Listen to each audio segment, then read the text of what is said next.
এই ভিডিওতে আমরা 100টা বাড়ি তৈরি করে সেগুলো দিতে চলেছি। আর প্রত্যেকটা বাড়ি প্রত্যেকটা পরিবারের জীবন বদলে দিতে চলেছে, যাদের নিজের কোনো বাড়ি নেই। আর এটা ওরা জানে না, আমরা একটা বাড়ি বানিয়ে ফেলেছি। তোমাদের চোখের কাপড়টা খোলো আর পিছন ফিরে দেখো, এটা হলো তোমাদের নতুন বাড়ি। ওয়াও, ওর রিয়াকশনটা একবার দেখো। ওরা এখন খুবই আনন্দিত।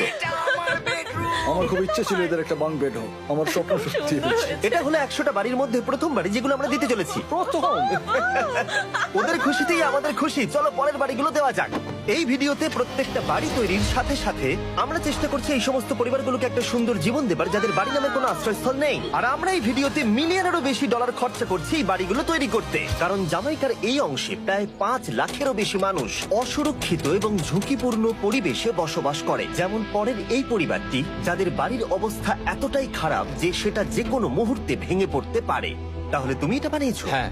নিজেই বানিয়েছো? হ্যাঁ, আমি কাঠ আরো এইসব জিনিস কিনে তৈরি করেছি। আমরা তো পাহাড়ের উপরে আছি, তার মানে এই সমস্ত মেটেরিয়াল তুমি পাহাড়ের উপরে এনেছো? হ্যাঁ। হ্যাঁ, মাথায় করে।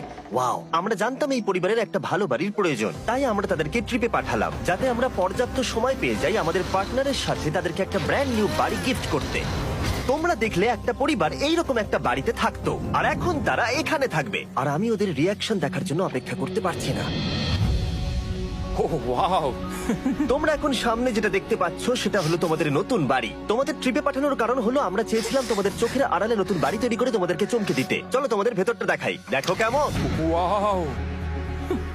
আমি দেখেছিলাম তোমাদের কিছু নতুন ফার্নিচারের প্রয়োজন, তাই আমরা নতুন বাড়িটাকে সম্পূর্ণ ফার্নিশড করে দিয়েছি। ইলেকট্রিসিটি ছাড়াও তোমাদের জন্য এই বাড়িতে একটা ওয়াটার ট্যাঙ্কও আছে।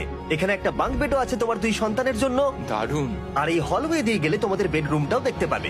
নাইস। তোমার সদ্যজাত সন্তানের জন্য একটা দোলনাও রেখেছি। টায়রা, ওটা তোমার দোলনা। আমরা খুব কষ্টে ছিলাম, তোমরা আমাদের জীবনটা পুরো বদলে দিতে।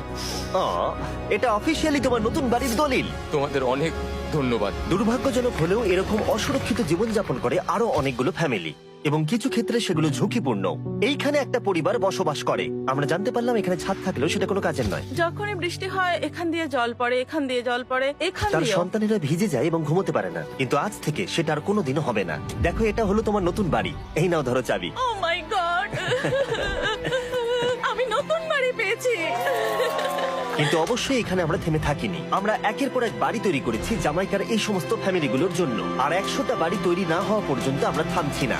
কিন্তু দুর্ভাগ্যবশত আমাদের পরের ডেস্টিনেশন হলো একটা নদী, যা প্রতি বছর 100টারও বেশি বাড়ি ধ্বংস করে দেয়। বর্ষাকালে এই নদী প্রতি বছর ভয়ঙ্কর রূপ ধারণ করে, জল বেড়ে যায় এবং দুপাশের বাড়িগুলোকে ভাসিয়ে নিয়ে যায়। তাই এখানে থাকাটা খুবই দুর্ভাগ্যজনক। যেমনটা তোমরা দেখতে পাচ্ছ, ওখানে একটা ফ্রিজ আছে, যেটা দেখে মনে হচ্ছে কোনো একটা বাড়ি ভেসে গেছে। একদম ঠিক। তাহলে তুমি বলছো বন্যা